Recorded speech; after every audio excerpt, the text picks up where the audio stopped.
rentrer dans ces sujets aujourd'hui très prophétiques. On va juste visiter, et on va le faire maintenant assez régulièrement. Amen. Donc une rubrique que j'ai amenée maintenant, que j'appelle l'instant prophétique, qui nous permet de revenir sur certaines prophéties.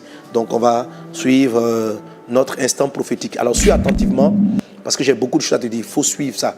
Ne manque pas. Il faut que tout le monde voit ce que l'Esprit dit, ce qu'il fait. Et je veux dire, qu'est-ce que tu as à faire exactement. Alléluia. Qu'est-ce que Dieu attend de nous et comment l'onction va venir sur toi pour que tu sois opérationnel dans ces temps de la fin. Que Dieu te bénisse abondamment. Donc, instant prophétique.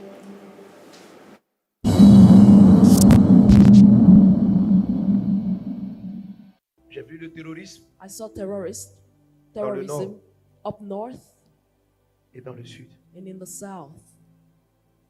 Dans le nord, Up north, j'ai vu I saw des machettes, cutlasses, des fusils guns se tirer. being shot. Les choses ont été apaisées. Things would calm down. Mais lorsqu'on éteint un feu, But when you put off a fire, un autre feu commence à l'ouest. another fire will start up in Un the autre feu west. commence au centre. Another fire will start in the Un center. autre feu commence au sud. Another fire will start down south. Un autre feu commence au sud. And another fire will start down south. La Côte d'Ivoire, où une base de l'armée ivoirienne située près de la frontière avec le Burkina Faso a été la cible d'une attaque hier nuit.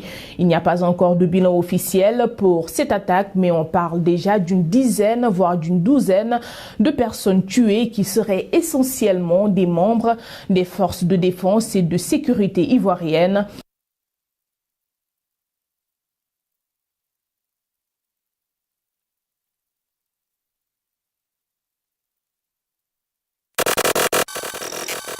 Livret des 40 jours de jeûne des églises Vase d'honneur paru en janvier 2020, à la page 11, un chef est tombé à l'est de l'Afrique et tous sont surpris. Une période d'incertitude. Mais Dieu agira. Prions pour l'Afrique de l'Est.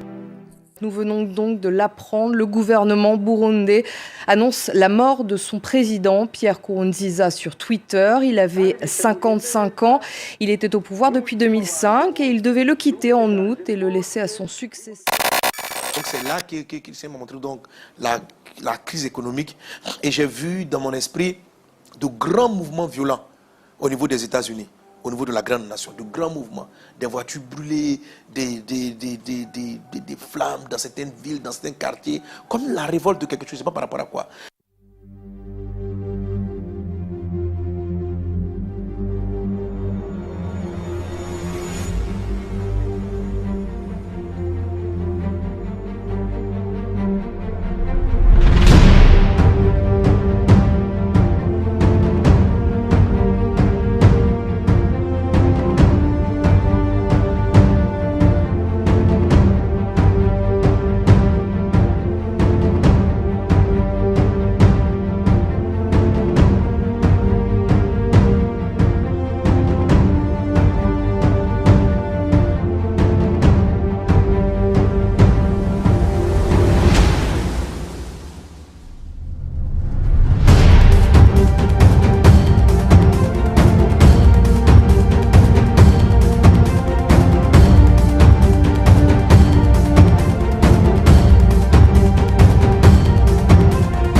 Alléluia.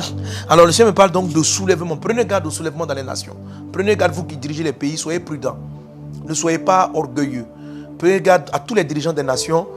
Ne vous croyez pas trop puissants. Ce matin, en priant, je voyais comme, je n'ai pas compris de quoi il s'agissait, mais je voyais comme des cailloux tomber du ciel, comme des cailloux tombés du ciel dans certains pays, et détruire des monuments, détruire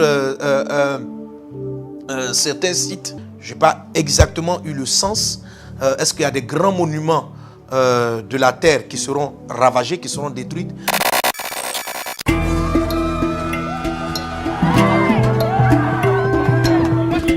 This is a coming home moment to see that down there every day out and had to come and see that park statue in this park and be reminded of the racial hatred.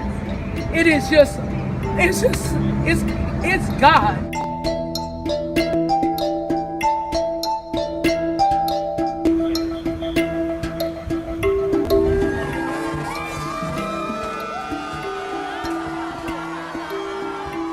I do understand that other races do not understand how we feel about this statue, right? This is the equivalent to having Hitler's statue in a Jewish community. This part of Portsmouth is predominantly black. Why do we have to come down here and see this?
Merci Seigneur Jésus.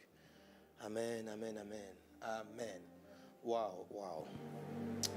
Je suis édifié par ce montage relatif au temps prophétique qu'on a eu depuis le début de l'année, pendant le mois de janvier. Et les temps des prophéties ne s'arrêtent pas forcément à des dates. Dieu parle encore, et c'est dans les choses que Dieu s'apprête, c'est par rapport aux choses que Dieu s'apprête à faire que ce moment-là te concerne en particulier. Il y a une onction prophétique qui vient sur ta vie. Et vraiment, il faut que tu sois très disposé à ce MS Life-là. Il est vraiment très spécial. Tu en auras besoin. Prends le temps d'écouter l'enseignement que je vais partager avec toi. Mais juste pour commenter un peu l'actualité prophétique, j'ai avec moi un de mes fils, un bloomer, Alvin Agré. Amen. C'est un fils spirituel que j'aime beaucoup. Il aime Jésus, un gagneur d'âme, un passionné de Christ.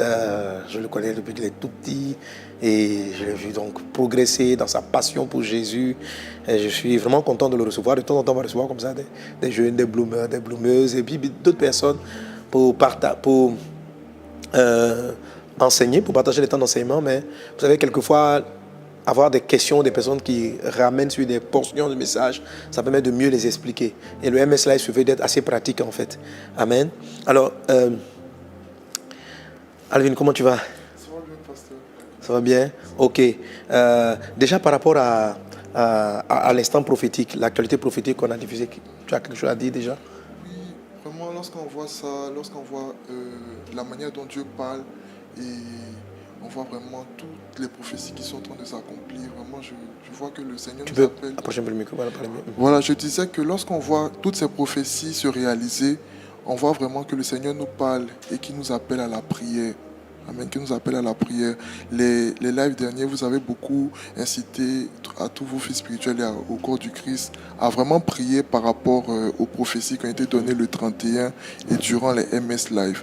Et vraiment, lorsque nous voyons chaque jour ces prophéties-là qui sont en train de s'accomplir, ça veut dire que vraiment le Seigneur nous aime et vraiment, il veut vraiment sauver le peuple de Dieu. Il veut vraiment sauver le peuple de Dieu. Donc il appelle à la prière à travers toutes ces prophéties que... Amen. Gloire à Dieu. Amen. Effectivement. Annabelle, what do you think? Qu'est-ce que tu penses un peu par rapport à toutes ces prophéties?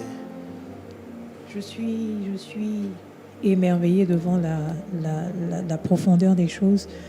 Dieu est vivant. Ce que je réalise, c'est que Dieu est vivant. Et comme l'a dit Alvin, il nous appelle à la prière.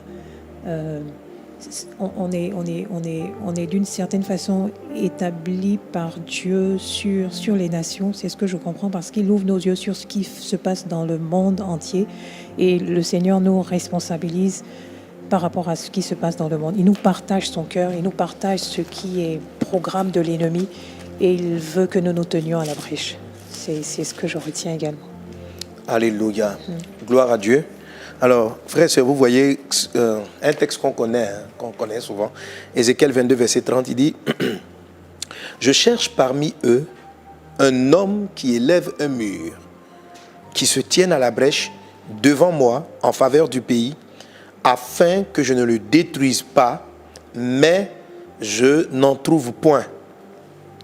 Je répandrai sur eux ma fureur, je les consumerai par le feu de ma colère, je ferai retomber leurs œuvres sur leur tête, dit le Seigneur l'Éternel. » Amen.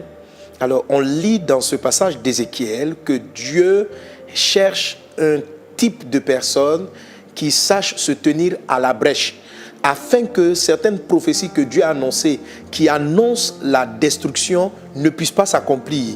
Donc, Dieu même, malgré qu'il ait prophétisé que certaines choses vont arriver, pendant qu'il prophétise, voilà ce qui va arriver, la Bible nous dit que Dieu cherche des personnes pour se tenir à la brèche. Effectivement, lorsqu'on lit la parole de Dieu, on voit que lorsque un peuple se répand et s'humilie, vient à la repentance, le Seigneur se répand des choses et des jugements négatifs contre cette nation.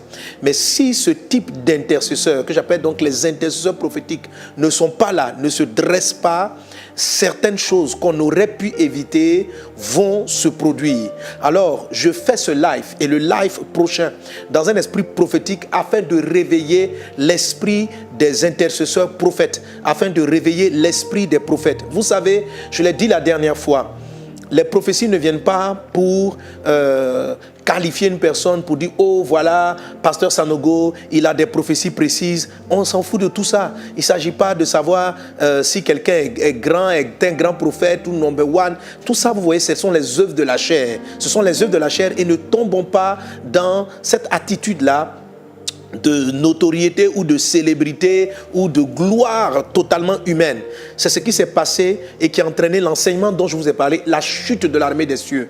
Où, parce que les hommes aimaient entendre de belles choses, ils se sont suscités une prophète pour pouvoir faire plaisir à leur chair. S'il vous plaît, frères et sœurs, vous qui m'écoutez, je vous en supplie, par les compassions de Christ, ne basculons pas dans la futilité et dans des choses qui sont inutiles. Il n'y a aucun honneur à dire ce que Dieu a dit. Alléluia, ça ne fait pas de la personne une grande personne. Ça fait du Dieu qui les annonce quelqu'un qui est grand. Ça montre à chacun d'entre vous qui me suivez, que Dieu est réel, un peu comme le faisait sortir Annabelle. Dieu est vivant. Il n'y a rien qui n'arrive qu'il ne sache et il prévient. Alors toi qui m'entends, toi qui entends ça, j'invite mes frères à partager ces vidéos-là. À les donner aux païens, pour qu'ils fassent attention, parce que beaucoup de révélations à l'intérieur concernent le monde. Vous voyez, il y a une des prophéties qui disait, ces prophéties viennent pour avertir les dirigeants, pour dire que la décennie 2020-2030 sera une décennie de grands bouleversements. Cette partie de la prophétie-là n'est pas apparue ici.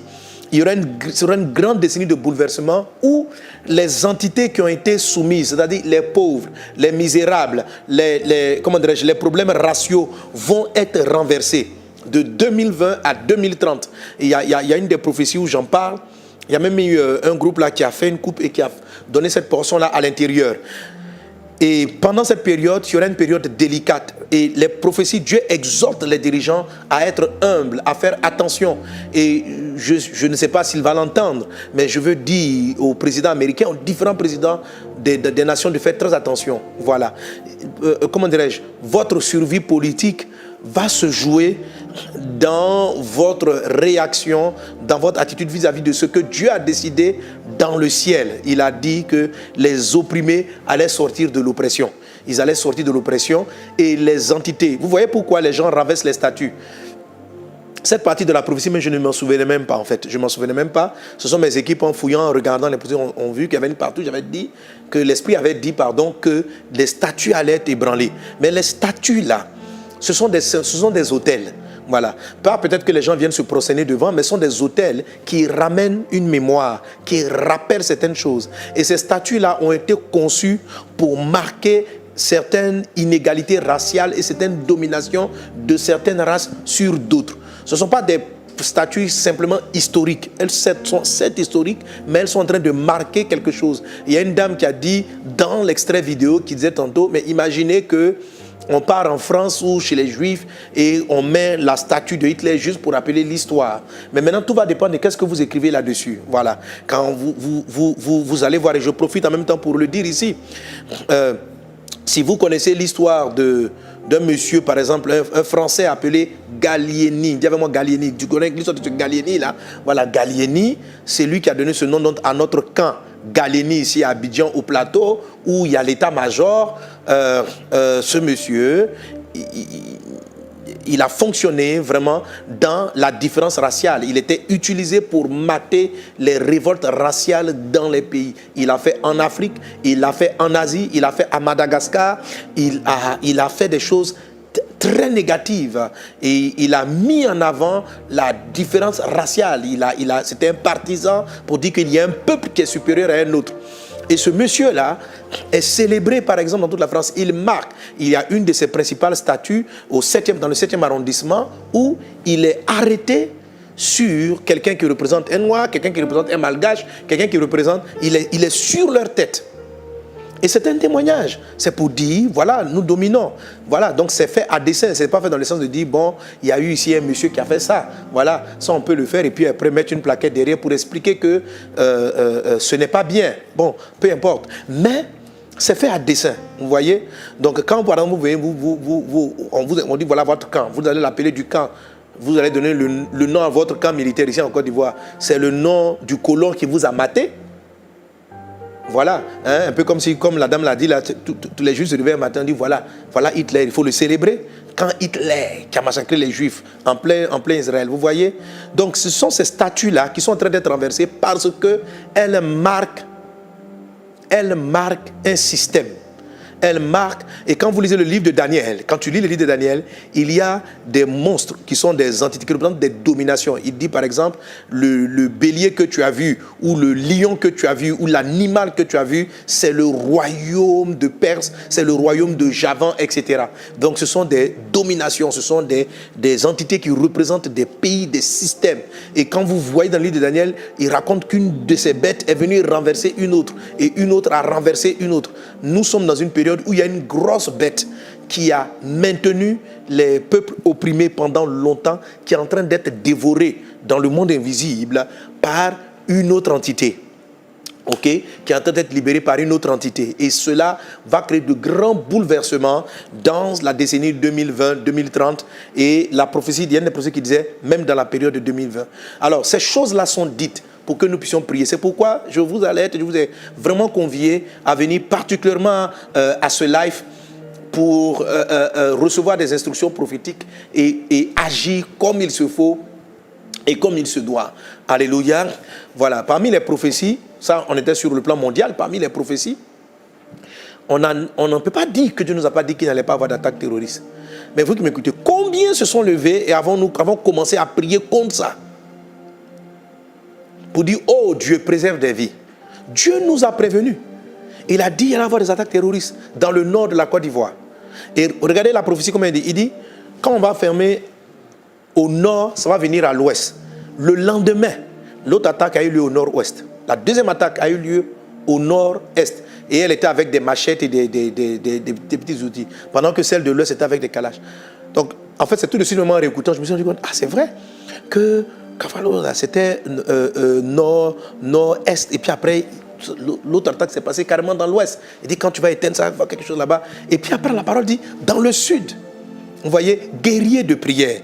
Nous devons nous lever dans la prière afin que ces choses-là n'arrivent pas. Écoutez, on ne cherche pas à ce que ça arrive pour qu'on dise après, oui, tu as prophétisé, ça arrivé, et puis ça n'est pas arrivé. On peut empêcher des choses. Dieu a dit qu'il allait détruire Ninive. Mais lorsque le peuple de Ninive s'est repenti, s'est humilié, la main de Dieu s'est retirée. Même Sodome et Gomorrhe auraient pu être sauvés selon l'intercession d'Abraham, si Dieu avait trouvé suffisamment de justes dans la ville de Sodome et de Gomorrhe. Amen. Dieu cherche, la Bible, le texte que je lui dis, Dieu cherche quelqu'un qui se tienne à la brèche. Et de cette même manière, la brèche dont je parle, ce n'est pas simplement la brèche pour la Côte d'Ivoire, ce n'est pas simplement la brèche pour les pays, c'est aussi la brèche pour ta vie, c'est aussi la brèche pour tu mets à la brèche pour ta famille. Car les esprits qui sont dans l'air et qui sont en train de travailler en ce moment-là, le vide zéro là, il est dans l'air avec un esprit de mort négatif. Il y a un esprit de mort. La manière dont cette famille a été renversée par un automobiliste, ce sont des démons qui ont engendré ce genre de choses. On a eu même des frères et des sœurs de l'église ici qui sont partis de manière étrange. Il y a des démons, des esprits de mort qui sont sortis. L'année dernière, il y a plusieurs années, je parlais de certaines personnes qui étaient parties de manière mystique ouvrir un puits entre la Suisse et la France. Et des esprits en sont sortis. Donc, ils ont fait sortir des esprits de l'abîme sous prétexte d'une cérémonie, de dédicace ou d'inauguration, pardon. Et ils ont libéré des démons dans l'air. Frères, le type de personnes dont le Seigneur parle, qui se tiennent à la brèche, sont aussi des prophètes. Mais j'explique en fait, longtemps Dieu m'a parlé de cela pour m'expliquer quel type de ministère prophétique il me donne. Il dit, j'appelle Abraham un prophète. Mais Abraham n'est pas forcément dans le type de prophétie, ainsi par l'Éternel, dans 2 mois, voilà. Mais c'est un prophète. Quel genre de prophète était-ce? Un prophète que j'appelle aussi un prophète intercesseur. C'est-à-dire le type de personnes qui savent se mettre à la brèche, qui savent savoir ce qui va arriver et qui se mettent là pour intercéder. Ézéchiel même qui a prophétisé, Ézéchiel 22-30, qui dit Dieu cherche quelqu'un. Pourquoi Dieu n'a pas trouvé lui-même Ézéchiel? Parce que Ézéchiel n'est pas un type de prophète intercesseur. Ce n'est pas le genre de prophète qui se dans la brèche. C'est le type de prophète qui te dit voilà ce qui va arriver et puis il attend que la chose arrive. Il y a d'autres par contre qui reçoivent des révélations, amen, et qui se mettent à agir. Et Dieu m'a toujours dit, il dit mon fils, je vais te révéler des choses, pas pour que tu constates leur réalisation, mais pour que tu cherches, comme Abraham a fait pour sauver Sodome et Gomorrhe, comme Moïse l'a fait pour empêcher Dieu qui avait à un moment donné pour dessein d'exterminer ceux qui étaient sortis d'Égypte et susciter une nouvelle génération avec Moïse. Moïse a intercédé, il a empêché cela. Toi qui m'entends, il y a des choses que tu vas éviter maintenant. Si tu suis cette série d'enseignements que je vais introduire aujourd'hui, alléluia, sur l'effusion du prophétique. L'effusion du prophétique qui arrive, l'effusion du prophétique. Et dans la suite de cela, si le temps le permet, je tousserai sur l'effusion des visions qui vient sur les jeunes gens et les jeunes filles, sur les jeunes gens, et l'effusion des songes qui vient sur les vieillards. Mais aujourd'hui, je vais toucher l'effusion du prophétique. Et je vous assure, alléluia, prêtons attention à ces différents messages. Amen. À ces différents messages. Il y a une atmosphère très lourde dans ce moment sur les nations, car c'est des esprits dangereux qui sont dans l'air. Mais Dieu se prépare et Dieu a une armée qui va tenir tête. Et tu en fais partie, et tu en fais partie, et tu en fais partie, et tu en fais partie, et tu en fais partie. Mais il faut que tu sois disposé pour que tu reçoives ce vent, cette onction, parce que tu vas ouvrir ta bouche et tu vas faire repousser des choses. Tu vas ouvrir ta bouche et tu vas faire arrêter des choses. Tu vas faire arrêter des maladies. Tu vas empêcher des morts. Tu vas empêcher des accidents. Tu vas empêcher des destructions. Tu vas prier afin que ce qui est favorable arrive, prophéties favorables se produisent et que les choses défavorables soient atténuées ou n'arrivent pas dans le nom de Jésus. Alléluia. Alors, pour pouvoir entrer dans cela, comme j'ai dit aujourd'hui, je vais procéder en mode question-réponse parce que j'ai Annabelle, j'ai surtout Alvin parce qu'Annabelle est tout ensemble, ok? On a Alvin qui va donc me poser des questions par rapport à l'enseignement qu'on avait donné à Effusion et puis d'autres aspects. Et les réponses que je vais donner à ces questions seront... c'est lui-même qui a préparé ces questions, hein, mais j'ai eu l'occasion de les voir et j'ai vu que ça coïncidait avec ce que l'Esprit me demandait de faire aujourd'hui. Amen. Donc on va aller dans ces échanges. Amen. Et après quoi, de manière prophétique, on aura l'occasion d'écouter des témoignages de guérison, de miracles. Et ensemble, vous et moi, nous allons prier le Seigneur pour relâcher la guérison divine. Pour que tous ceux qui sont alités avec cette maladie vide zéro se relèvent. Pour que ce mal la cesse. Le temps imparti à ce démon est à son terme. Nous devons l'expulser maintenant de la terre. Que les intercesseurs prophètes se lèvent et qu'ils agissent. Et je sais que tu en fais partie. Alors reste connecté. Amen. Ok, gloire à Dieu. Alors Alvin, comment ça va? Oh, c'est vraiment puissant. Amen. Amen. Amen.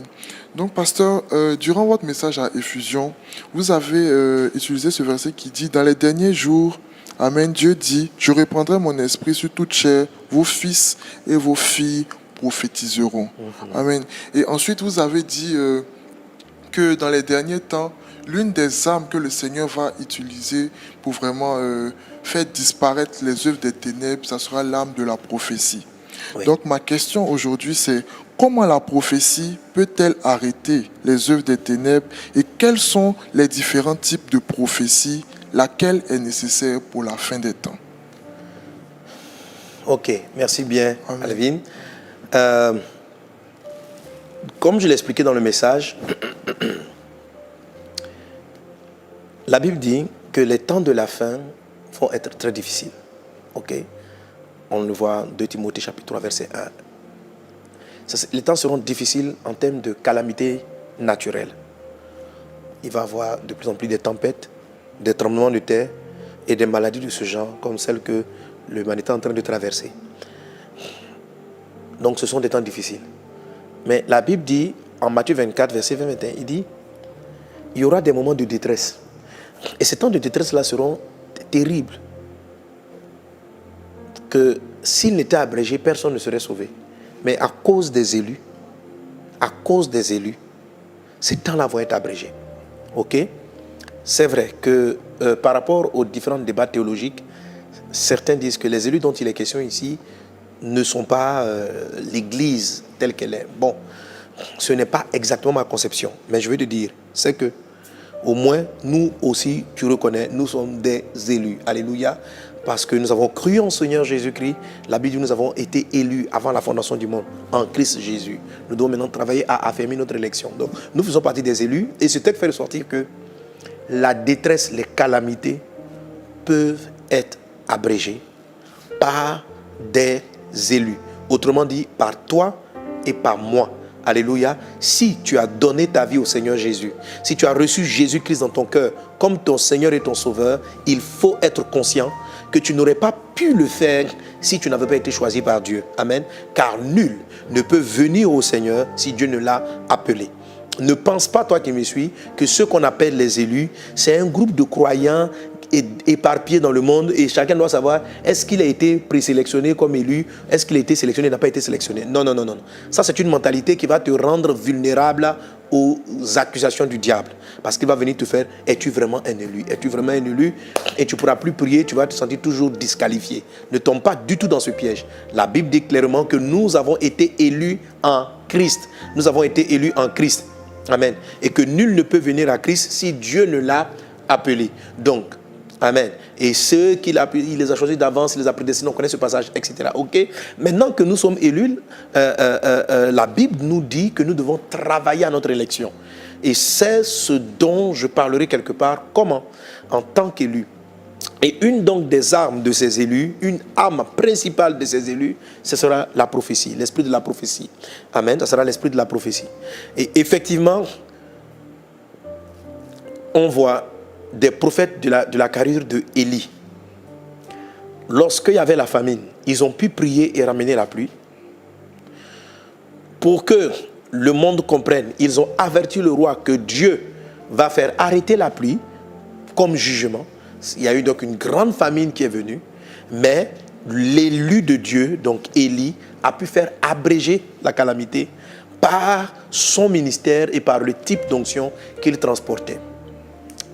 Tu as des prophètes de la catégorie, du type de Moïse qui ont pu juguler les différentes calamités qui frappaient l'Égypte pour sanctionner l'Égypte de sa méchanceté. Donc tu as cette catégorie-là de prophètes. Et tu en as encore d'autres. Il y a certains qui ont pu faire arrêter le soleil, la lune, et beaucoup de prodiges et de miracles. Donc, le prophétique règle beaucoup de choses parce que ce type de saison que nous sommes en train de traverser sont des saisons qui sont très effervescentes dans le monde invisible. Elles sont très effervescentes. Les démons, les esprits sont relâchés, ils changent constamment de stratégie, ils adoptent des méthodes régulièrement différentes. Alors, il faut aux chrétiens une certaine sensibilité de l'esprit pour savoir.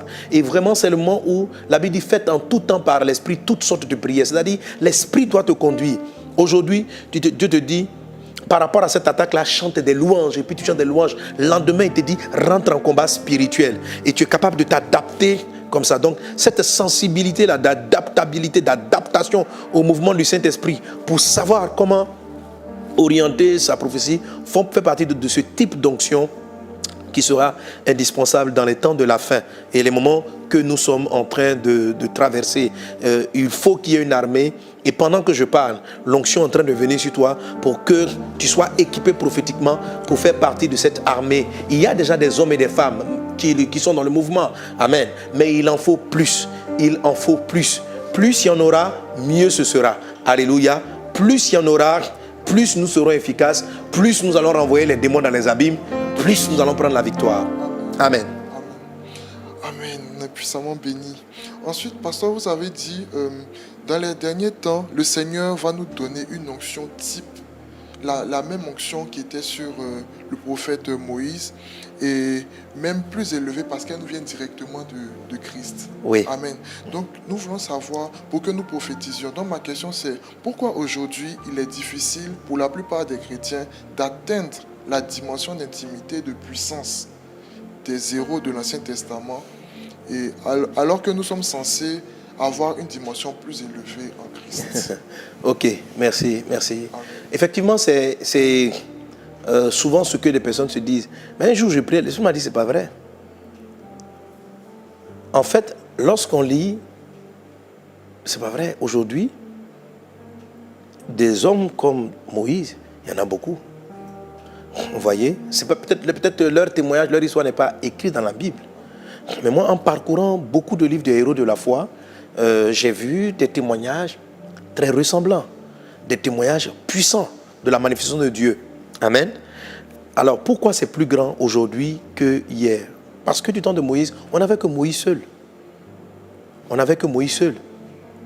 Je vous invite par exemple à lire un livre comme un souffle violent qui te parle d'un réveil spirituel dans les îles Timor, dans la zone des Philippines, de l'Indonésie. Il y a transformer l'eau en vin. C'était la prière hebdomadaire d'un groupe de chrétiens parce que leur pays était tellement pauvre qu'ils n'avaient pas de quoi pouvoir acheter du jus de raisin et pouvoir importer. Ils ne pouvaient même pas se le permettre. Mais quand ils ont lu dans la Bible qu'il fallait prendre la Sainte Seine, ils ont voulu aussi faire la Sainte Seine. Et ils ne savaient pas comment prendre la Sainte Seine. Ils n'avaient que de l'eau ou des boissons locales, qui est un vin local qui est très alcoolisé. Ils ne pouvaient pas l'utiliser. Donc ils se sont mis à prier. Dieu dit, moi Jésus, qui a changé l'eau en vin pendant les noces de Cana, je peux encore le faire. Et chaque dimanche, il faisait la prière. Et l'auteur du livre qui s'appelle Mel Tari, c'est un livre que vous pouvez trouver sur Internet, qui s'appelle Mel Tari, dit, lorsqu'il a appris ça, il est parti dans l'église où ce type de miracle se faisait parce qu'il voulait vérifier, il n'était pas du tout sûr. Et lui-même, on l'a mis dans l'équipe de prière qui devait prier sur les eaux et il a vu, l'eau a été changée, l'eau est devenue rouge. Au début, ça n'avait pas de goût et plus tard, quelques minutes après, ça a eu le goût. Dans ce même réveil spirituel, on a eu des enfants de Dieu qui ont marché sur l'eau comme Jésus. Ils s'apprêtaient à aller évangéliser dans un autre village. Il y avait une rivière il y avait une rivière qui était en crue. Il y avait une crue de rivière, une inondation. Et le pont, les voies avaient donc été arrachées et ils devaient quand même transiter. Et ils ont soumis à prier, oh Seigneur, tu nous as dit qu'on devait aller évangéliser dans tel village. Comment est-ce qu'on fait? Et l'Esprit leur dit, mais a mis dans leur esprit ce que Jésus avait fait.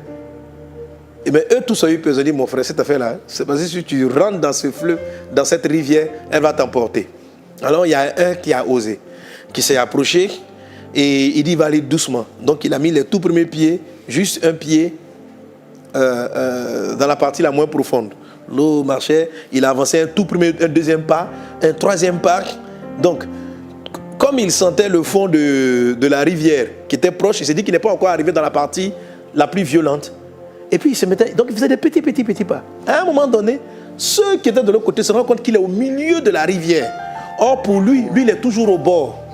Lui, il est toujours au bord parce qu'il a l'eau jusqu'à la cheville et c'est comme s'il était sur une bande de sable. Et il a traversé et lui dit à ce gars, il y a une bande de sable. Et ses amis qui devaient partir vont le suivre et vont marcher sur la bande de sable. Et ils vont traverser la rivière, ils vont se retrouver de l'autre côté. Il y a un gars qui a quitté là-bas qui a dit, il semble qu'il y a un pont bien quelque chose là-bas. Quand il m'est arrivé, l'eau, il n'y avait plus de sable. Un dernier qui n'était pas dans le groupe, qui a voulu les suivre, a failli se faire emporter par l'eau. Et c'est quand ils ont réalisé que ce que Jésus avait fait, il l'avait fait. Il venait, comme Jésus, de marcher sur les eaux. Amen. Alléluia. Donc, ce type d'onction est sur la terre depuis la Pentecôte. Et ce n'est plus seulement en Israël avec une seule personne au milieu de millions d'habitants qu'on appelle Moïse. Mais maintenant, elle est répandue. Chaque homme de Dieu, la plupart des personnes ont vu des choses extraordinaires. On a vu, on a appris, nous, comment dire ça, pour nous-mêmes, c'est devenu, on peut dire comme notre magement. Lorsqu'on part en croisade, on a vu comme Élie, le miracle d'Élie d'arrêter la pluie, de faire venir la pluie, d'appeler la pluie, voir des résurrections des morts. Voilà, les hommes de Dieu qui ont expérimenté les résurrections des morts, il y en a beaucoup. Lorsqu'on te parle de Élie, c'est plusieurs années de ministère dans lesquelles il y a peut-être une ou deux résurrections des morts. Mais il ne faisait pas ça tout le temps. Il ne faisait pas ça tout le temps. Quand on te parle de Élisée, c'est des miracles, mais ce n'est pas tout le temps. Ok? Mais maintenant, là, dans chaque pays, si vous approchez, la dernière fois, j'ai rendu témoignage d'un de mes mentors, mon père, le prophète Kakou Sévérin. Mais si vous lisez, vous allez voir que l'onction d'Élie est toujours là. Alléluia. Voilà. Amen. Donc souvent les gens disent oui, pourquoi les gens dans l'Ancien Testament sont plus loin que nous aujourd'hui? Non, ce n'est pas vrai. Ce n'est pas vrai du tout. C'est pas vrai. Bien au contraire, ce que Jésus a dit a accompli. L'Esprit est répandu sur toute chair et il y a beaucoup plus de personnes qui sont capables de faire des miracles. Je sais que si je te pose des questions, tu as déjà prié pour beaucoup de malades dont tu as vu la guérison. Amen. Avant, il y avait combien de personnes qui pouvaient faire ça? Du temps de Moïse, il y a combien de gens qui pouvaient prier pour qu'un malade soit guéri? Or, chacun d'entre vous qui me suivez là, vous avez déjà expérimenté le don de guérison? Quand Dieu dit, je répandrai mon esprit sur toute chair. Donc, bon, c'est vrai, souvent, on veut se rappeler de ce qui s'est passé dans le passé pour s'encourager. Mais ça ne veut pas dire que ce que Jésus a dit n'est pas arrivé. Jésus dit, si vous avez la foi, vous ferez les œuvres que j'ai faites et vous en ferez de plus grandes. Et je vous dis que ce sont des choses qui sont réelles jusqu'à ce jour. Amen. Waouh. C'est vraiment puissant. Donc, pasteur, après cette explication, je veux quand même demander quelles sont les dispositions que les fils doivent avoir dans leur relation d'intimité avec Dieu. Alors, effectivement, quand tu parles de la notion de fils, et ça va me permettre de toucher un autre aspect de l'enseignement que je vais aborder avec vous, que j'ai commencé aujourd'hui en répondant aux questions de Alvin, pour entrer dans la série. OK? Alors, dans ta première question, tu avais touché, il y avait un aspect, je l'ai réservé pour plus tard. Tu as dit, mais quel genre de prophétie? Mardi prochain, on va voir les différentes formes de prophétie. Vous savez, la Bible dit qu'Abraham était un prophète. Voilà, Abraham était un prophète. Lorsque la Bible utilise le mot Abraham, prophète, Dieu utilise l'expression Abraham, prophète, lorsque, je crois que c'était, j'oublie son nom, Abimelech, a voulu prendre sa femme, Dieu lui a dit, c'est mon prophète, c'est un prophète, il va prier pour toi. Voilà. Or, on voit très peu Abraham dans des dimensions de prophétie ainsi par l'Éternel. Donc, mais le mot hébreu qui est utilisé pour parler de la catégorie prophétique d'Abraham, c'est le mot Nabi. Nabi. Amen. Donc, l'onction prophétique qui est sur toi, qui est sur certains d'entre vous, c'est une onction Nabi. Dans le mot Nabi, quelqu'un est avec moi Nabi. Quelqu'un est avec moi Nabi. Voilà, c'est le prophète Nabi. Vous avez le prophète Nébi. C'est encore un autre type de prophète. Amen. Vous avez le prophète donc Nabi, vous avez le prophète Nébi, vous avez les prophètes Shalam. Tu as les prophètes donc Shalam. Les Shalam, ce sont des songeurs. Abraham était aussi un Shalam. Voilà, le type de prophétie d'Abraham, c'est d'être capable, quand il regarde les étoiles, Dieu dit regarde les étoiles. Et c'est comme si il met en place tout un système d'enfant spirituel. C'est-à-dire, Abraham engendre par la foi, par sa foi dans ce que Dieu lui a dit. Donc ce genre de prophètes-là, c'est pas qu'ils disent ainsi par l'Éternel. Ils sont des signes eux-mêmes pour l'accomplissement de certaines choses sur la terre. Il y a parmi vous des hommes et des femmes qui sont des signes. Il y a parmi toi tu es en train de me suivre. Tu es un nabi. L'onction prophétique des fils qui va venir vers la fin vers toi, c'est un nabi. Tu ne veux pas forcément être là ainsi par l'Éternel, comme tu m'as vu prophétiser. Mais ta présence dans un endroit peut sauver une famille. C'est-à-dire, les gens de prophètes nabi sont des gens que Dieu déplace. Il peut te déplacer et dire, toi, va t'arrêter dans le village. Simplement par ta présence dans ce village, l'onction prophétique prend le contrôle et tout le monde est sauvé. C'est dans cette dimension-là, donc, Abraham prophétise, il dit, mais s'il y a un certain nombre de justes, c'est-à-dire parce que les justes, c'est-à-dire leur présence simplement, alors les nabis vont facilement engendrer ce qu'on appelle donc, il dit, vous êtes la lumière du monde, ok? Vous êtes le sel de la terre, c'est-à-dire, ils sont comme des sels. Tant qu'ils sont dans un endroit, la nourriture ne peut pas pourrir. Et je prophétise dans le nom de Jésus que les nabis se lèvent, que les nabis se lèvent, que les nabis se lèvent, que les prophètes nabis se lèvent. Tu dois rentrer dans ta dimension nabihique. Là, c'est moi qui crée le mot. Tu dois rentrer dans cette dimension, ma soeur. Tu dois rentrer dans cette dimension, mon frère. Il faut que tu sois un signe pour ta nation. Il faut que tu sois un signe pour ton village. Il faut que tu sois un signe pour ta famille. Il faut que tu sois un signe pour ta famille. Alléluia. Quand des gens comme ça, Dieu arrive à placer l'onction prophétique nabique, il peut sauver toute une famille. Il prend la personne et puis il sauve toute la famille. Il sauve tout, il les enlève tous du problème. Est-ce une seule personne? Quand Dieu dit dans les derniers temps, je répandrai de mon esprit, vos fils et vous prophétiseront, il parle de cette dimension prophétique. Parce qu'il y aura putréfaction partout. Il y aura pourriture. Le monde va être davantage corrompu. Il faut des gens qui arrivent, qui font la différence. Et je prophétise dans le nom de Jésus que tu as cette dimension. Alléluia. Il y a le type de prophète que j'appelle Nébi. Dis avec moi Nébi. Quelqu'un dit avec moi Nébi. Ça ressemble à Nabi. C'est comme un dérivé de Nabi. Et vous voyez, ce terme Nébi est utilisé lorsqu'on arrive, par exemple, on décrit le prophète Zacharie.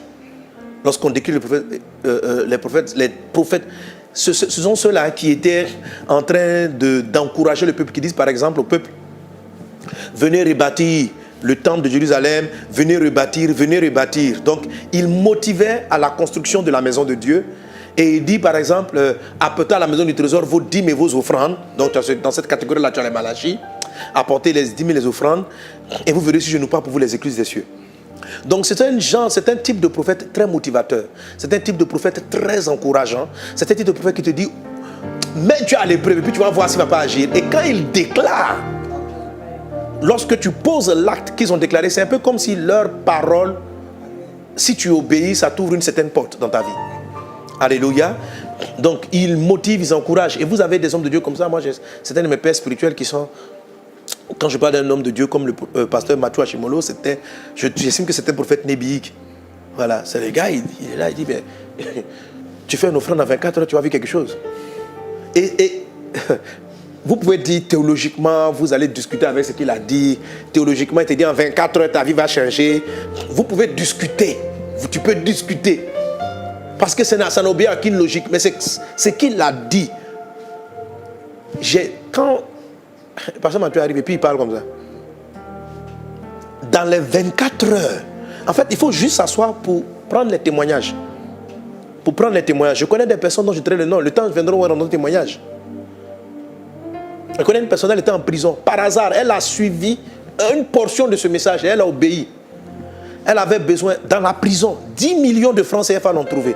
Sur la base de la prophétie, dans le délai défini par ce prophète. C'est un type de prophétie. C'est un type de prophétie. Donc ce genre de personnes en ont besoin. Quand les démons viennent bloquer les finances, la vie, tu as des gens qui viennent, sont des nébis, c'est des nébis, il doit être là et puis relâcher une parole puissante afin de renverser la situation en un temps donné.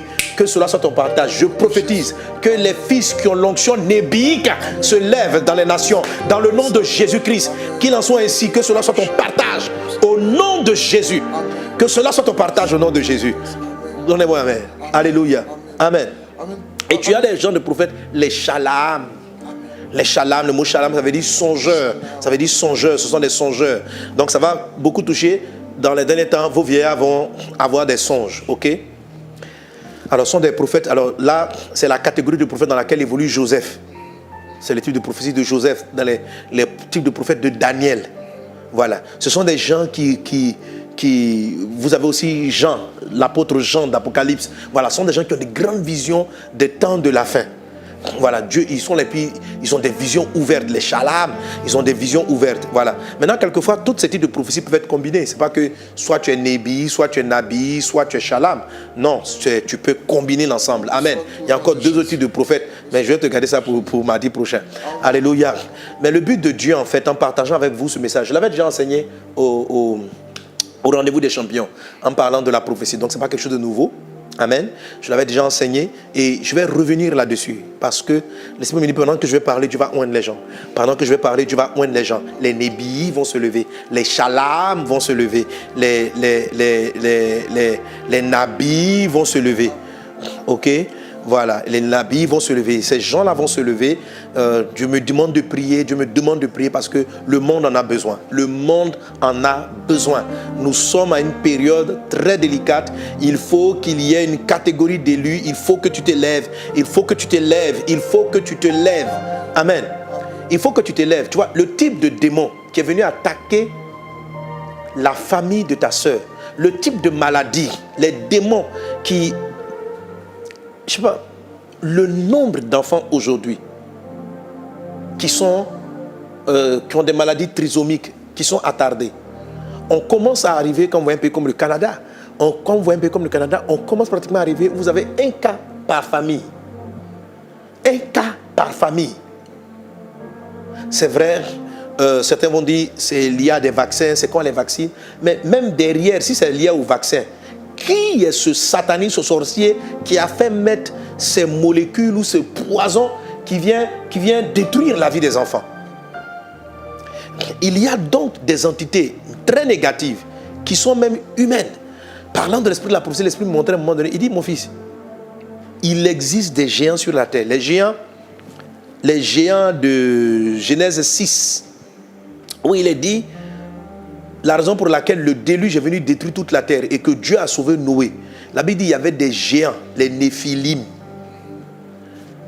qui ravageaient la terre. Aujourd'hui, ce n'est pas des géants forcément en termes physiques, mais ce sont des personnes qui sont là, à la tête de laboratoires, à la tête de systèmes d'armement et qui fabriquent des choses dans le but d'empoisonner et de tuer le maximum d'humains. La Bible dit, Satan est descendu sur la terre sachant qu'il a peu de temps. Malheur à la terre. Mais il faut qu'il rencontre des hommes et des femmes. Amen. Dont l'onction en Christ est même au-dessus de celle qu'a eu Moïse, et même au-dessus de celle qu'a eu Élie. Car en Christ, nous avons tout. En Christ, nous avons tout. Amen. Donc, c'est la raison pour laquelle Dieu nous appelle des élus. C'est la raison pour laquelle nous pouvons faire abréger les choses. C'est la raison pour laquelle tu dois pouvoir prophétiser, déclarer et faire cesser la maladie dans la famille de ta soeur, faire cesser les maladies dans la famille de tes parents, faire cesser cet esprit-là sournois qui se meut dans ta famille. Nous pouvons mettre fin aux œuvres des ténèbres. Quelqu'un donne un bon amen. Alléluia. Oui, Yana. Papa, je voulais poser une question. Tout à l'heure, tu parlais de Noé et il m'est monté à la tête une préoccupation. Je sais qu'en son temps, il a été trouvé par Dieu. Après le déluge, il a offert à Dieu un sacrifice. Et la Bible dit au verset 21 du chapitre 8 de Genèse que l'Éternel sentit une odeur agréable. Et Dieu dit dans son cœur qu'il n'allait plus maudire la terre. Donc la question qui me posait par rapport à tous ceux dans quoi nous sommes aujourd'hui dans les nations, quel est le rôle des ministères d'adoration? Est-ce que les ministères d'adoration ont un rôle à jouer pour ce qui se passe en ce moment? Voilà. Noé a offert à Dieu un parfum agréable et le Seigneur a dit à partir de là, je ne maudirai plus la terre. Bon, voilà. C'est bien, ma fille Annabelle. Comme tu es une adoratrice, vous posez des questions. Vous savez, il faut savoir qu'à la vérité, tous les chrétiens sont censés être des adorateurs, sont des adorateurs. Donc, tous les différents ministères dont j'ai parlé sont des ministères d'adorateurs. Voilà. C'est de manière prophétique, parce que Noé aussi était un prophète. Amen. Donc, tu vois manifester ici, il y a 2 études du prophète dont je ne parle pas pour le moment, j'en parlerai le mardi prochain. Mais il y a un volet Shalom, dans le sens dans lequel il perçoit l'acte prophétique qu'il doit poser. Il y a aussi un volet nabique. Il perçoit l'acte prophétique qu'il doit poser. Et il le perçoit, il pose un acte. Et à partir de cet acte-là, Dieu décide d'abréger certaines souffrances. Tu vas retrouver cette même onction chez David, qui est un prophète, mais un prophète adorateur. David, on a beaucoup plus le côté chantre. Chez Noé, il n'y a pas le côté chantre. Bon, on ne connaît pas des cantiques. Peut-être que Noé a des cantiques, hein, voilà, ou le truc. Je veux dire, en fait, il ne faut pas lier la notion d'adorateur à la notion musicale, à la notion chantre. L'adorateur, c'est quelqu'un qui se prosterne devant Dieu, c'est-à-dire qui reconnaît que Dieu est au-dessus de tout et qui a une attitude révérencieuse, profonde vis-à-vis de Dieu. Sa vie devient une adoration. Maintenant, la musique est un puissant véhicule de langage et de communication dans le monde invisible. Alléluia. Donc, si c'est un prophète nabique, chalamique ou quoi, s'il fait accompagner son message, sa présence du côté musical, c'est un aspect parallèle qui est important parce que la musique en elle-même est un langage. Voilà, la musique en elle-même est un langage, la musique en elle-même est un moyen par lequel on traduit des choses. Mais on peut être adorateur sans être musicien ou sans être particulièrement sensible à la musique. Et oui, dans ce sens-là, le fait de se soumettre, en fait, je vais te montrer que c'est valable pour tous les prophètes dans les temps de la fin. Voilà, ce sont tous des adorateurs. La Bible dit que Dieu cherche des gens qui vont l'adorer en esprit et en vérité. Donc, on est tous censés être des adorateurs. Alléluia. On doit tous être des adorateurs. Parce que c'est parce que adoration veut dire prosterner ou prosterner. C'est parce qu'on est prosterné. C'est parce qu'on se soumet à sa souveraineté. Amen. Qu'on l'élève, qu'on arrive à faire fléchir tout genou. Amen. De sorte qu'au nom de Jésus, Jésus dit quand je serai élevé, au nom de Jésus, tout genou fléchit dans le ciel, sur la terre, etc. Parce que Jésus est élevé. Donc, le bon prophète, surtout les prophètes intercesseurs, doivent absolument être des adorateurs. Parce qu'ils arrivent à faire, donc stopper des calamités comme Noé l'a fait, comme David aussi l'a fait. C'est dans l'adoration, David reçoit que pour faire arrêter la peste qui est en train de frapper Israël, il doit monter un autel d'adoration. Et il établit l'autel, et à partir de cet autel-là, mais l'autel où David a bâti, et ce lieu-là où Golgotha va venir plus tard. Donc, même le choix du lieu était prophétique. La façon dont David est parti se trouver là-bas, il était en train d'annoncer que pendant 3 jours, les ténèbres allaient régner sur la terre du temps de Jésus. Et Jésus est ressuscité le 3e jour. La peste qui était en train de frapper a duré 3 jours exactement. Et David, pendant qu'il était en train de régler, c'est pourquoi vous voyez le volet nabique de David, pendant qu'il était en train de régler le problème de son peuple, en même temps, il était en train de prophétiser sur le ministère de Jésus. Donc, quand vous voyez les prophètes nabiques, c'est bizarre. Même, ça dit que Dieu peut être là. Dieu dit, pendant qu'ils sont dans la chambre, ils se couchent. Dieu dit, comme tu te couches comme ça, ta nation sera à basse. Elle sera fatiguée. Pendant que tu es en train de coucher, quelque chose te bloque dans ton lit. Ton pays sera bloqué, puis il entend. Pendant 2, 3 ou 4 jours. Mais, pendant dans ton sommeil, pendant que tu étais dans la détresse et tu as invoqué le pays, je relève le pays, je relève la nation. Donc, pendant que tu poses ce acte prophétique-là, tu viens dans le monde spirituel de briser une entité qui s'apprêtait vraiment à assouvir et à tuer le pays. Donc, quand Dieu fait que la baleine ou le poisson avale Jonas. En même temps, il s'agit de Ninive, mais en même temps, il s'agit de l'humanité. C'est-à-dire que Jonas, sa vie même, est une prophétie. De sorte que Jésus puisse appuyer, dit de même que Jonas a été dans le ventre du poisson, de même le Fils de l'homme sera dans le ventre de la terre. Donc, l'acte de Ninive est un acte, ce que j'appelle donc les nabis, où votre vie même est un signe, sont des signes. C'est le titre du prophète Nabi, donc, qui annonce des événements. Voilà. Et vraiment, bien sûr, l'adoration, c'est le fondement. C'est le fondement. Parce que tu ne peux pas être en esprit sans être tu peux pas être dans le bon esprit. Parce que le monde des esprits est vaste. N'oubliez pas que c'est la même saison où on aura l'agitation de l'armée des cieux. Donc, une période où beaucoup vont plutôt être sensibles à des esprits déchus qu'au Saint-Esprit. Tout cela enlèvera pendant ce temps. Amen. C'est un téléchargement très puissant. Amen. Amen. Ok, pasteur, vous avez dit pendant votre message à Effusion, vous avez vous avez insisté sur la notion de vos fils et vos filles prophétiseront. Amen. Et pendant Effusion, vous avez dit que ici, il y a la notion de être fils d'un père. Oui. Voilà. Vous avez dit qu'il faut être fils du père pour avoir l'esprit de la prophétie. Donc, ma question c'est, pourquoi faut-il forcément être dans la dimension de fils de Dieu et fils spirituel pour recevoir l'effusion type de la prophétie. Bon, je crois que je l'ai expliqué dans le message. Ça paraît... c'était une décision de Dieu. Mais il faut savoir que Dieu transfère les héritages par la filiation père à enfant. Voilà. Jésus, même dans son évolution prophétique, a souvent utilisé l'expression, il parlait de sa relation de type de père à fils avec Dieu. Amen. La Bible dit très clairement donc, dans ce passage de Actes 2:17 qu'il n'a pas dit les croyants prophétiseront. Il dit vos fils et vos filles prophétiseront, marquant par là une catégorie de personnes précises. Et on va se rendre compte que, en regardant l'Ancien Testament, que ce type d'onction prophétique s'arrête lorsque le prophète n'a pas de fils. Voilà. Il a peut-être d'autres croyants, d'autres amis, d'autres collègues, mais ce type d'onction s'arrête. Pas le prophétique en général, mais le type d'onction. Donc, par exemple, vous pouvez pas transférer l'onction nabique à un collègue. Il peut être à côté de vous pour être utilisé à un moment donné. Vous comprenez? L'onction qui était sur David, ça n'a pas pu descendre sur tous ses enfants. C'est parti seulement sur Salomon. Et même encore, Salomon, à un moment donné, il a déconné par rapport à cette onction.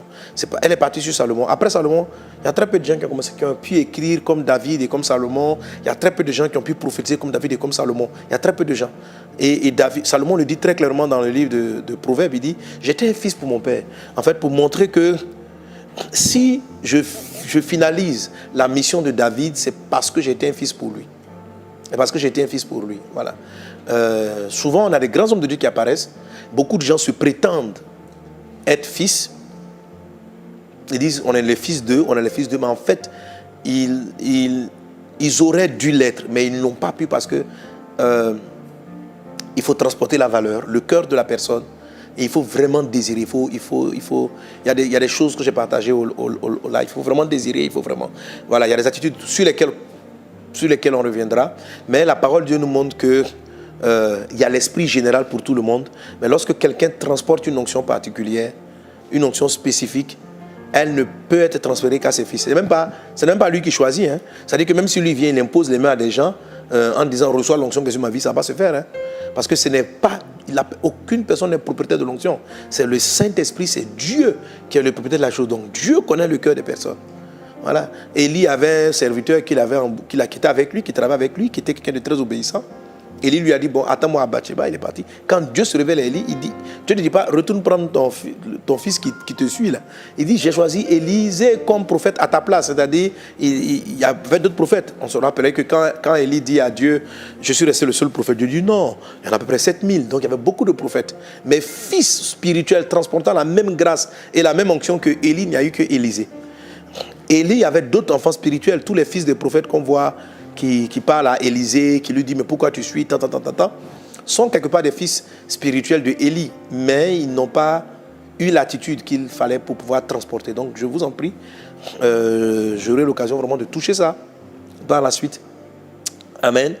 Voilà, parce que c'est quelque chose d'assez délicat, mais on va l'aborder. Ok, je pense que tu as même peut-être une question qui pourrait préciser quelque chose. Oui, ouais. oui. Donc, voilà, il y avait une sœur qui me racontait un peu son histoire, qui me disait que, par exemple, elle, son père, à cause de son travail, il voyage beaucoup.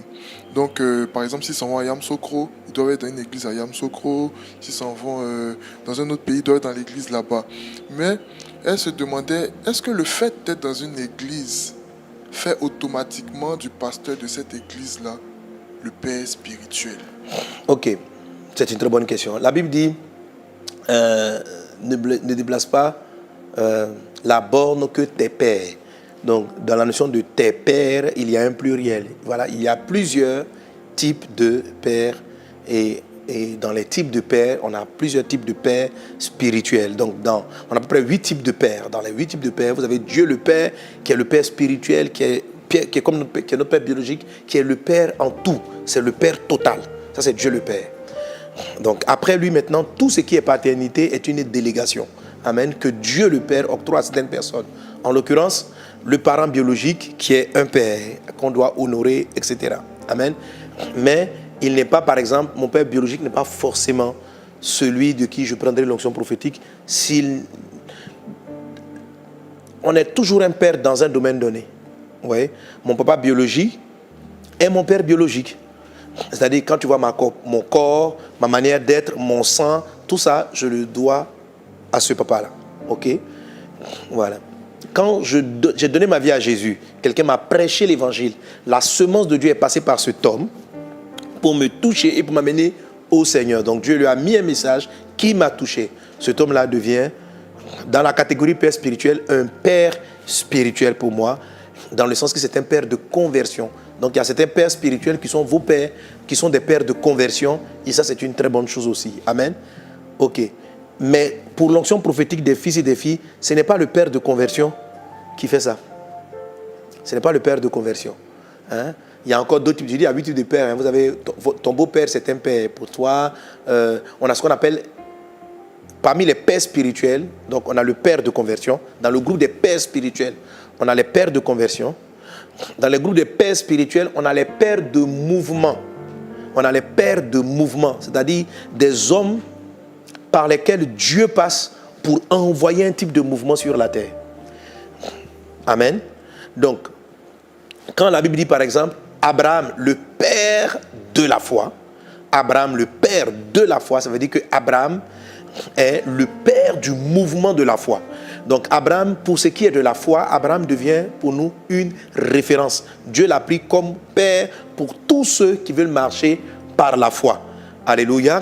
Donc Jésus va dire aux enfants biologiques, en Jean chapitre 8, il dit aux enfants biologiques d'Abraham, Abraham est votre père biologique, mais si Abraham était votre père, vous saurez ce que je suis. Donc, biologiquement, Abraham est leur aïeul, mais sur le plan de la foi, sur le plan du mouvement, Abraham n'est pas leur père. Ce qui fait que eux là, ils ne peuvent pas connaître le Christ.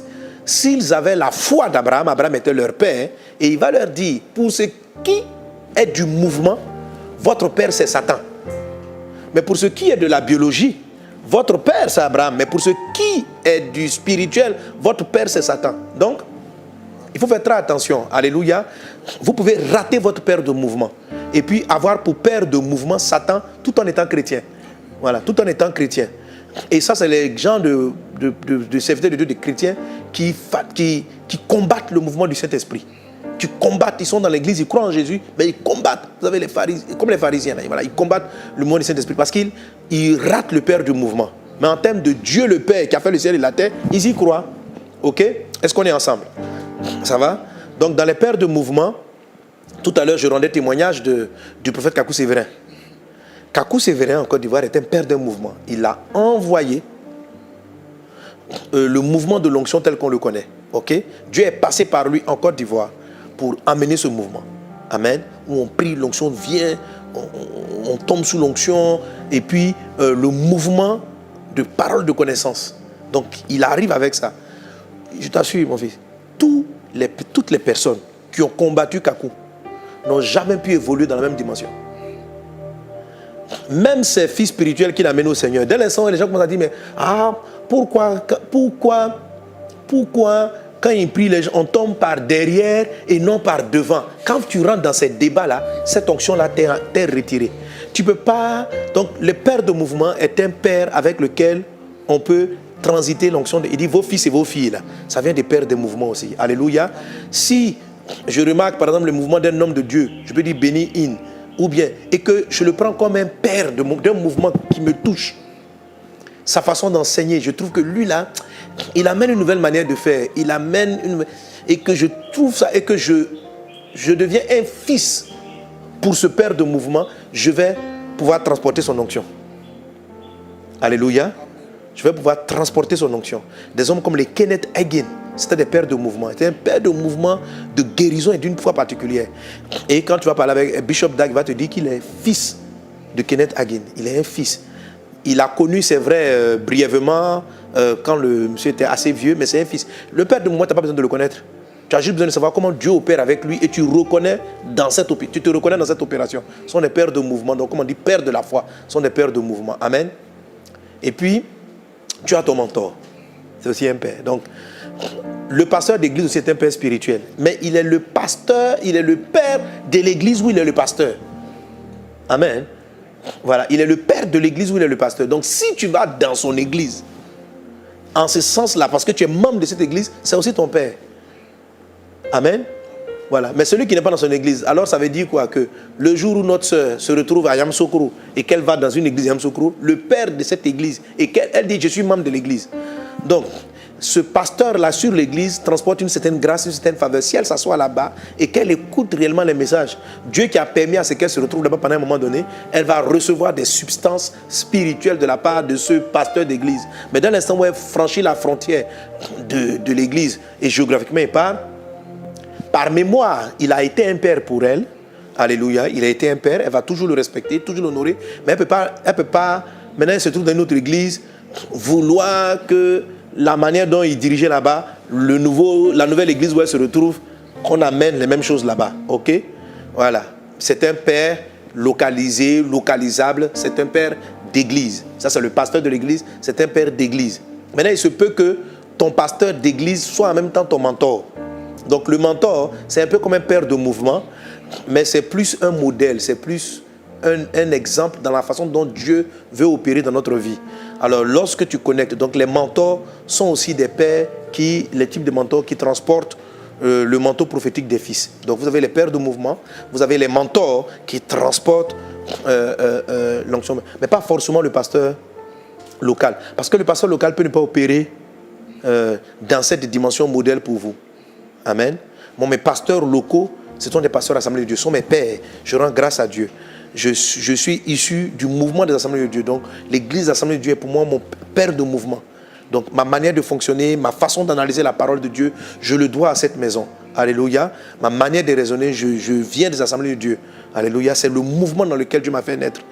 Et je bénis Dieu, je rends grâce à Dieu pour ce mouvement. Et j'opère dans ce mouvement. Amen. Si quelqu'un m'écoute, il observe, il va voir que lui là, c'est un fils des Assemblées de Dieu. Je suis un fils des Assemblées de Dieu. Alléluia. Donc c'est pourquoi tous les pasteurs d'Assemblée sont des pères pour moi. Ils ont été des pères locaux dans les églises que j'ai visitées localement. Maintenant, en termes de mentor, j'ai eu d'autres pères où Dieu me montre, voilà où tu t'en vas. Voilà ce que je veux faire avec toi. Des hommes comme le Bishop Dag, Papa Karambiri, Pasteur Mathieu Hashimolo, etc. On peut avoir plusieurs mentors par rapport à ce que Dieu va faire avec vous. Ok? Que Dieu te bénisse. Amen. Bon. La dernière question. La dernière question, on va s'arrêter là. C'est quoi ta question? Bon, la question, c'est une soeur qui demandait, au cours de votre message, vous avez parlé de l'effusion des jeunes gens. Donc elle veut savoir, est-ce qu'il y a une prière particulière pour acquérir ce type d'effusion et comment faire pour avoir l'effusion des jeunes gens? Alors, je demande à l'équipe, on enregistre bien la question hein, pour que je la réponde prochainement, mais juste de dire ceci. Si tu as vu le message, j'ai illustré avec des vases. Fils et filles, jeunes gens, vieillards, serviteurs et servantes, toutes chairs, ce sont des récipients. Voilà.